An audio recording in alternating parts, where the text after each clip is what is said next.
Can you imagine a world where someone can stand in a room full of people, smiling, loving, performing, and still feel like no one truly sees them? We call that the modern world. Assalamualaikum warahmatullahi wabarakatuh. Honorable judges and all audience, my name is Putri Amelia Hadi and I am from UIN Imam Bonjol Padang.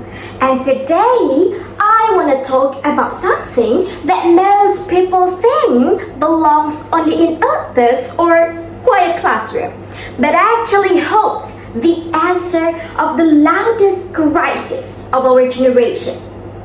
And before you think, oh great, another boring religious lecture, stay with me, because this isn't just about being more religious, it's about being more human.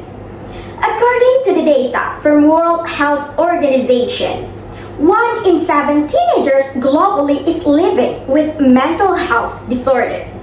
Not 1 in 100, but 1 in 7. And yet somehow we keep building faster phones, taller buildings, and smarter algorithms, as if the problem is that we are not connected enough. But connection without conscience is just noise. And that is exactly the crisis we are facing. Not a crisis of technology, but a crisis of meaning. Now, I want to ask you something.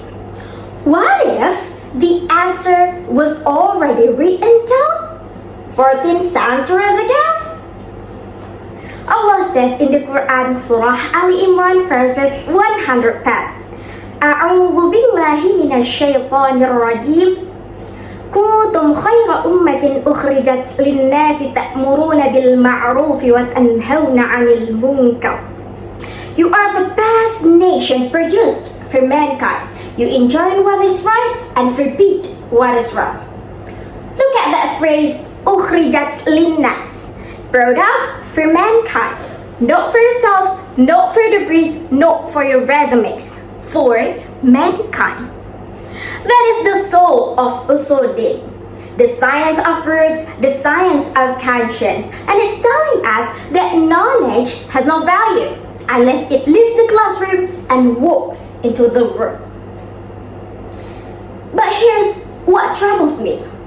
We live in a time where people can recite the names of every Quranic scholar, but cannot look their struggling neighbor in the eye. We build campuses and call them the centers of knowledge. But knowledge without compassion is just information. And information without action is just silence.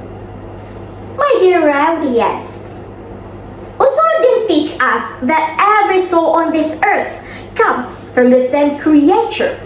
That means the woman begging at the traffic light and the executive in the boardroom are, at their core, equal. Because Allah says in the Quran, Surah Al-Hujurat, verses 13, Ya ayyuhan nas, inna khalaqnakum min dhakarin wa untha wa ja'alnakum syu'uban wa qabaila lita'arafu. Inna akramakum indallahi atqakum. We created you into nation and tribes, not so you could rank each other, but so you could know each other. Inclusion isn't a Western concept. It's a Quranic command, and it was revealed centuries before any human rights declarations was ever signed. And yet, we scroll past it, we hashtag it, we write it on posters and forget it by morning. So, what do? We reconstruct. We bring Ushuluddin back to life, not as a relic, but as a compass. The campus isn't a factory of degree, it's a laboratory of conscience. The place where young people learn not just how to think, but how to care. Not just how to argue, but how to serve. Allah reminds us in Quran Surah An-Nahl verses 90. Indeed, Allah commands justice, excellence, and giving to those in need. Justice, excellence, and giving. That is the entire curriculum of a campus that truly matters. My dear audience, the world doesn't need more intelligent people.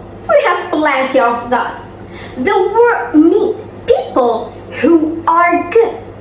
People who walks into a broken room and try to fix it, not to photograph it. People who see injustice and feel it in their chest, not in their feet. That is what Ushuluddin calls us to be. Change doesn't begin when I finish this speech. It begins the moment you decide that your knowledge isn't just for you. It's for mankind. Maybe that's all for me. Thank you for your kind attention. I am Putri Amelia Hadi. Wassalamualaikum warahmatullahi wabarakatuh.